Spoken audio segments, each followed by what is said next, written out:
Olá, amados. Eu gostaria de compartilhar com vocês uma mensagem, algumas reflexões, e para isso eu vou comentar sobre fé e sobre missão. Fé e missão. O que nós estamos precisando muito, né, nesses últimos tempos. Nós precisamos ter muita fé e precisamos cumprir a nossa missão. Para essa reflexão, eu quero chamar a atenção de vocês de alguns textos básicos. O primeiro é de Marcos, Evangelho de Marcos, capítulo 9, do verso 14 a 29. Depois você lê lá, tá bom? Marcos 9, 14 a 29. O que está acontecendo ali? Jesus chega e uma multidão seguindo ele, e ele percebe que há uma discussão entre os discípulos e o pai de um jovem que está possesso. Então ele pergunta: o que vocês estão discutindo? E o pai então vem contar o que está acontecendo, né? Ele chega para Jesus e explica que os discípulos não puderam libertar o seu filho. E aí Jesus faz uma exclamação. Ele fala assim: ó geração incrédula, até quando estarei convosco? Até quando vos sofrerei? Trazei-mo. Então aqui é uma reclamação de Jesus na frente ali das pessoas e provavelmente para os seus discípulos. Ó geração incrédula, até quando eu vou ficar sofrendo isso com vocês? Né? E aí então eles trazem então o rapaz e a gente sabe que ali se manifesta e Jesus pergunta para o pai até quando que ele sofre aquilo lá. O pai responde, e aí então o pai clama por ajuda: Senhor, se tu podes, faz alguma coisa. Então Jesus fala assim: se podes, tudo é possível ao que crê. Então novamente, olha só, Jesus remete para a questão da fé. Aí o pai fala que crê, ele fala assim: eu creio, ajuda-me na minha falta de fé.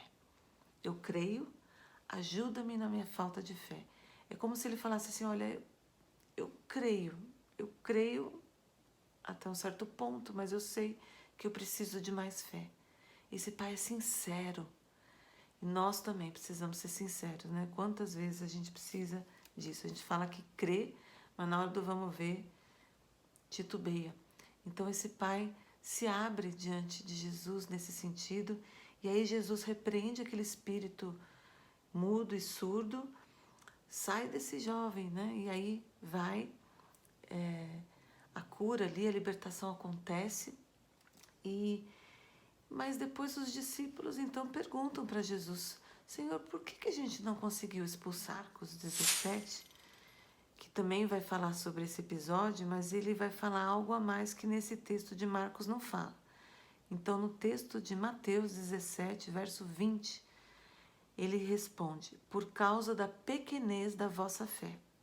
Pois em verdade vos digo, se tiverdes fé como um grão de mostarda, direis a este monte: passa daqui para colar, e ele passará. Nada vos será impossível. Olha que coisa tremenda.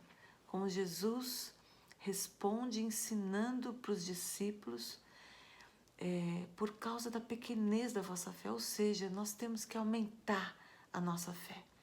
E aí ele termina então falando: mas essa casta não se espelhe senão por meio de oração e jejum. Olha aí uma ferramenta para você. Você está precisando de fé, oração e jejum. E mesmo que você tenha uma pequenina fé, você tem que ter ousadia. Lucas 24, de 21 a 27. O que está acontecendo lá? Um outro episódio.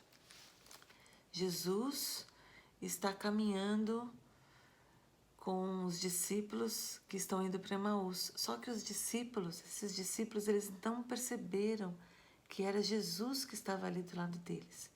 E eles estavam discutindo, contando as coisas que tinham acontecido na morte de Jesus e que alguns tinham falado que ele tinha ressuscitado. Então Jesus começa a perguntar: o que vocês estão discutindo aí? de novo, né? O que vocês estão discutindo? O que vocês estão conversando aí? E aí eles começam a comentar, mas você não está sabendo das últimas?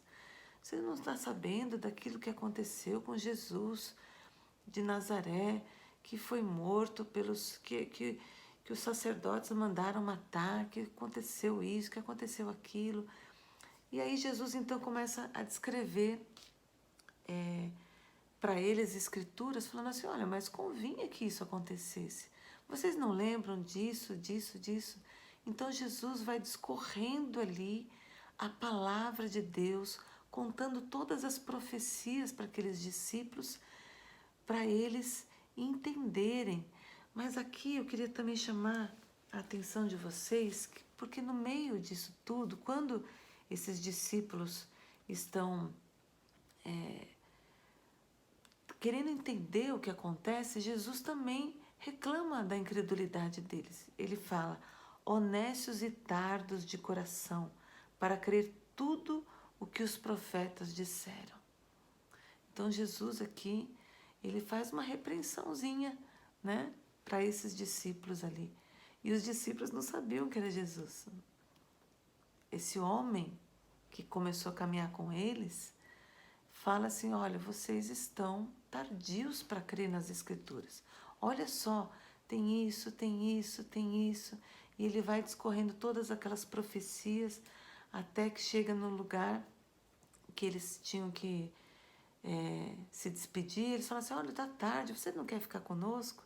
Então Jesus vai com eles e aí ao repartir o pão, diz que os olhos deles se abriram e eles reconheceram que era Jesus que estava com eles.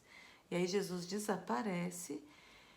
Eles falam assim, por acaso o nosso coração não ardia quando ele falava das Escrituras? Então, por acaso nosso coração não ardia quando ele explicava as Escrituras para nós? Então, eles começaram a entender muitas coisas a partir dali. E aí voltaram para Jerusalém para contar na mesma hora o que tinha acontecido, que eles viram Jesus ressurreto. Eles viram Jesus ressurreto. E aí estavam lá os discípulos, né, ouvindo aquela história.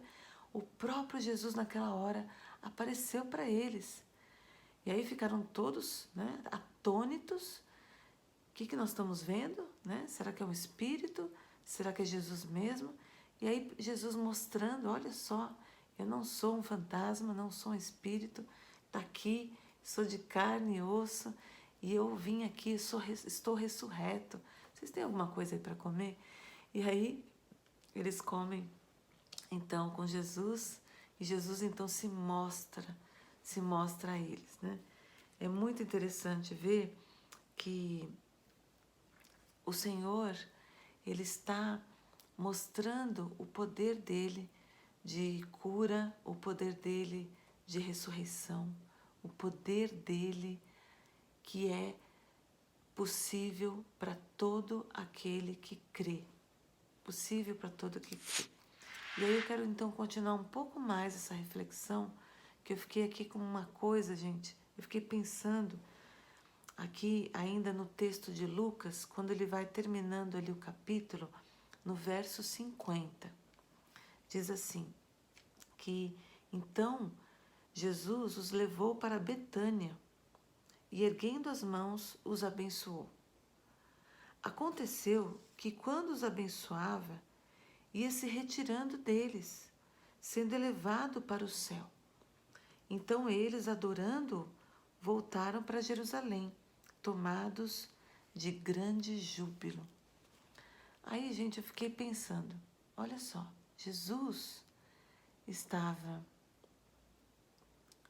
ressurreto, primeiro estava ali caminhando com os discípulos para Emaús, né? E apareceu para eles. Esses discípulos se juntaram aos outros em Jerusalém, certo? Nesse ajuntamento, Jesus aparece novamente e dessa vez come com eles, mostrando que ele não era um espírito, mas que ele estava ressurreto de corpo e alma ali, né?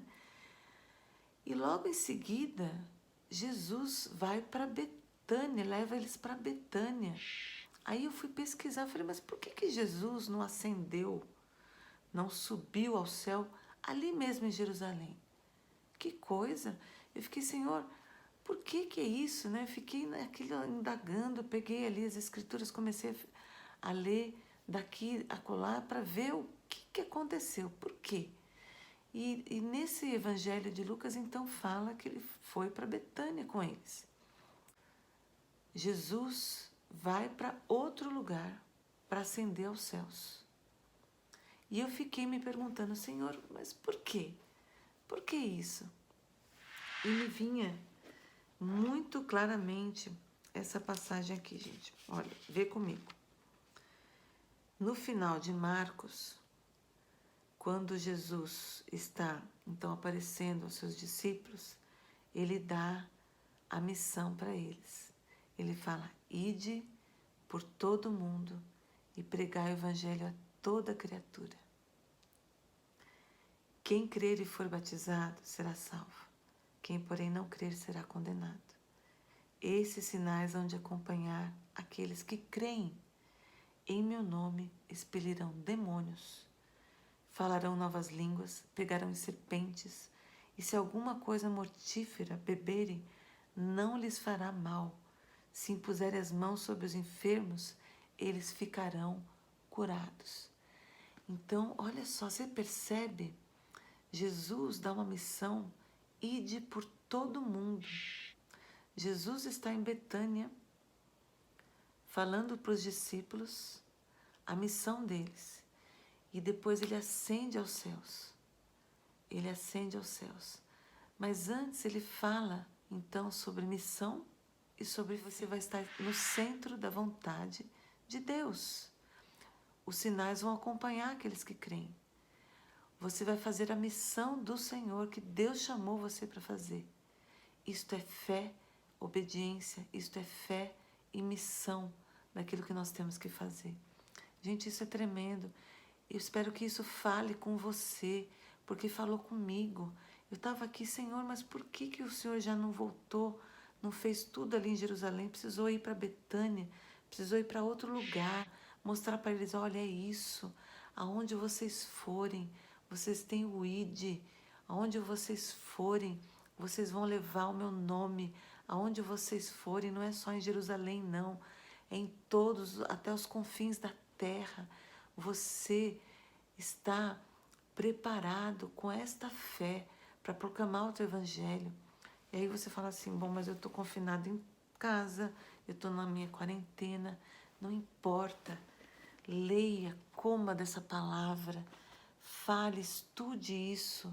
Na hora oportuna, você vai poder gravar um vídeo, você pode fazer um áudio, você pode fazer tanta coisa, você vai falar com seus familiares, a hora que eles te ligarem, a hora que você fizer uma videoconferência, não importa, você é chamado para pregar para as pessoas e para exercer a sua fé.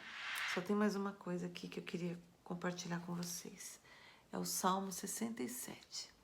O Salmo 67 diz assim, seja Deus gracioso para conosco, e nos abençoe, e faça resplandecer sobre nós o seu rosto, para que se conheça na terra o teu caminho, em todas as nações a tua salvação. Louvem-te os povos, ó Deus, louvem-te os povos todos, alegrem-se e exultem as gentes, pois julgas os povos com equidade e guias na terra as nações. Louvem-te os povos, ó Deus, louvem-te os povos todos. Ó, a terra deu o seu fruto e Deus, o nosso Deus, nos abençoa. Abençoe-nos, Deus, e todos os confins da terra o temerão. Fique na paz do Senhor.